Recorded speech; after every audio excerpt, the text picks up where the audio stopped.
Are your savings funding the Chinese Communist Party and the Chinese military? Over the summer, I launched bipartisan investigations into Wall Street and Silicon Valley firms funneling Americans' retirement savings into Chinese companies blacklisted by the U.S. government. We found hundreds of millions of dollars going into Chinese companies that build aircraft carriers and stealth fighter jets for China's military and design the Orwellian surveillance tools the CCP uses to facilitate its human rights abuses and genocide. A new report from Coalition for a Prosperous America shows just how widespread the problem is. The report looks at asset management giant Vanguard, the company that manages trillions of dollars in the savings of millions of Americans. If you want to be shocked, examine just one of Vanguard's flagship emerging markets funds. 60 subsidiaries of Chinese military industrial complex companies. 56 subsidiaries of Chinese military companies operating in the U.S. to support the PLA.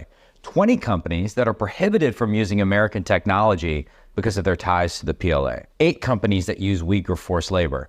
And many more developing quantum, AI, and semiconductors for the PRC. Many of these companies are creating weapon systems that may be targeting American service members as we speak. Vanguard is directing American savings to fund our own potential destruction. God forbid there's ever a Taiwan Strait conflict where weapons that Vanguard underwrote are used against American men and women in uniform. And President Biden's recent executive order on outbound investment does nothing to stop this. It's up to Congress to pass legislation. We need to send a message. We are not going to enable genocide. You're placing our partners in the region in mortal peril, and you're putting American service members' lives at risk. Stop funding the Chinese Communist Party's military and human rights abuses.